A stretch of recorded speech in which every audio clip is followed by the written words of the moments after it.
बहुत सालों पहले वियतनाम में घुसकर भी अमेरिका वियतनाम को हरा नहीं पाया था।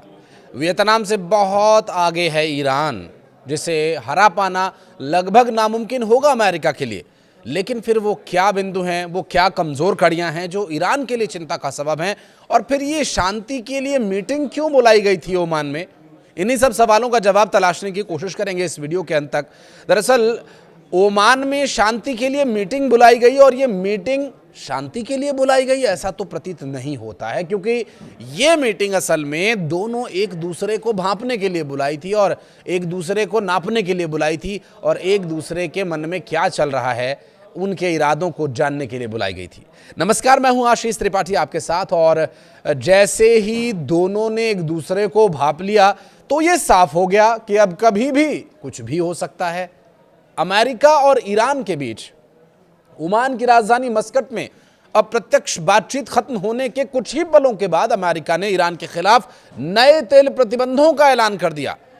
इन प्रतिबंधों का मकसद ईरान के तेल निर्यात को और सीमित कर देना बताया गया। तेहरान इस कदम से सख्ते में है। अमेरिकी विदेश मंत्रालय ने कहा कि ईरान तेल से होने वाली कमाई का इस्तेमाल दुनिया के अलग अलग हिस्सों में अस्थिरता फैलाने और अपने देश के भीतर दमन बढ़ाने के लिए करता। इससे बढ़िया आरोप भला और क्या लगाया जा सकता था कि किसी की कमाई को आप पूरा का पूरा इस तरह से दिखा दीजिए कि इसकी कमाई तो देश के और पूरी दुनिया की शांति के खिलाफ है, तो पूरी दुनिया उसके पीछे लग जाएगी। लेकिन असल में मिडिल ईस्ट से इन दिनों जो तूफान गुजर रहा है, ईरान और अमेरिका के बीच चल रही टेंशन के बीच अब अटैक हुआ कि तब अटैक हुआ, ये स्थिति बनी हुई है। ट्रंप और खामेनेई की लगातार धमकियों के बीच हाल ही में ईरान अमेरिका के बीच बातचीत हुई। ओमान के मस्कट में मीटिंग बुलाई गई। अमेरिका और ईरान के बीच ऐतिहासिक आमने सामने वाली बातचीत हुई। 2-3 घंटे भी लगे। ओमान की राजधानी मस्कट में अमेरिका और ईरान के बीच न्यूक्लियर बातचीत खत्म हुई तो ये स्पष्ट हुआ कि ये बातचीत दरअसल शांति समझौते के लिए काफी नहीं है, क्योंकि कोई बात बनी ही नहीं। और मीडिया रिपोर्ट्स के मुताबिक ईरान और अमेरिका के बीच मस्कट एक शाही महल में अप्रत्यक्ष रूप से परमाणु वार्ता भी हुई, जहां खामेनेई और ट्रंप के दूतों ने अपने अपने पक्ष रखे। मीटिंग खत्म करके दोनों पक्ष बाहर निकल गए। पहले ईरानी प्रतिनिधिमंडल का काफिला होटल के लिए रवाना हुआ और फिर उसके बाद अमेरिकी टीम की गाड़ियां वहां से निकली, जिससे यह साफ हो गया कि दोनों एक मेज पर बैठने से बच रहे हैं। उन्होंने परहेज किया। दोनों तरफ से भी अभी किसी फैसले पर मुहर तो नहीं लगी है, लेकिन दोनों के एक्शंस ये बताने के लिए काफ़ी हैं कि कुछ शांति वांति होने वाली नहीं है। अभी ये स्थिति ऐसे ही तनावपूर्ण बनी रहेगी। ना तो अमेरिका घुस करके हमला करने की स्थिति में है और ना ईरान इसके लिए पहल करना चाहता है। ईरान पर अभी तक हमला इसलिए नहीं हुआ क्योंकि ईरान के पास मिसाइलों का जो बेड़ा है वो दरअसल अमेरिका के लिए बहुत टेढ़ा है।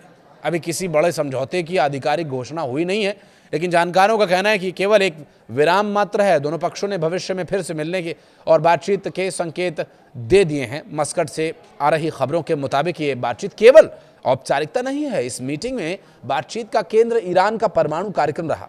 इसके अलावा जून 2025 में हुए सैन्य टकराव और हालिया तनाव के बाद दोनों पक्ष अब टेबल पर लौटने को तैयार दिख रहे हैं। कहीं से तो दरवाजा खुले। ईरान की ओर से विदेश मंत्री अब्बास अरागची ने मोर्चा संभाला, जबकि अमेरिकी पक्ष का नेतृत्व स्टीव विटकॉफ और राष्ट्रपति ट्रंप के करीबी जेरेड कुशनर कर रहे हैं। अरागची ने सोशल मीडिया पर स्पष्ट किया कि वे खुली आंखों और पिछले साल की कड़वी यादों के साथ बातचीत में आए।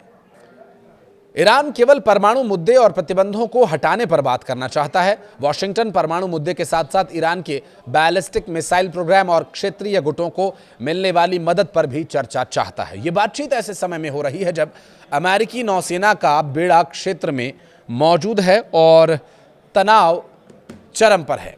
ईरान के राजदूत मोहम्मद फथली ने आज दिल्ली में मीडिया से बात करते हुए कई बड़े संकेत दिए, जिसमें उन्होंने भारत को एक महत्वपूर्ण क्षेत्रीय शक्ति बताया और हाल ही में संयुक्त राष्ट्र में ईरान के प्रति भारत के सिद्धांतवादी रुख के लिए आभार भी प्रकट किया।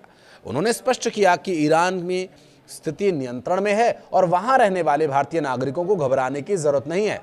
फतली ने संकेत दिया कि ईरान कूटनीति में विश्वास रखता है लेकिन अपनी संप्रभुता से समझौता नहीं करेगा। रिपोर्ट्स के मुताबिक ओमान के विदेश मंत्री के जरिए दोनों पक्षों ने अपनी गुप्त शर्तों और समझौतों का एक कच्चा चिट्ठा एक दूसरे को थमा दिया है, जिससे एक पॉजिटिव फ्रेमवर्क तो तैयार हो गया है, लेकिन सस्पेंस अभी बरकरार है। ईरान और अमेरिका की बातचीत अब एक ऐसे मोड़ पर आ पहुंची है जहां कूटनीति की मेज पर शांति की नहीं बल्कि बारूद की गंध महसूस हो रही है। एक्सपर्ट वली नासर के मुताबिक तेहरान और वॉशिंगटन इस वक्त एक बेहद खतरनाक खेल खेल रहे हैं, जहां दोनों पक्ष युद्ध की पूरी तैयारी में हैं लेकिन टकराने से कतरा रहे हैं। दोनों देश सैन्य कार्रवाई को सिर्फ एक लेवरेज या हथियार की तरह इस्तेमाल कर रहे हैं ताकि बातचीत की टेबल पर एक दूसरे को घुटने टेकने पर मजबूर किया जा सके। ये ऐसा मनोवैज्ञानिक युद्ध है जहां तलवारें खींची हुई हैं, पर वार करने से पहले हर कोई दूसरे की पलक झपकने का इंतजार कर रहा है। कुछ कहना चाहें तो कमेंट सेक्शन में अपनी राय जरूर दीजिएगा। धन्यवाद।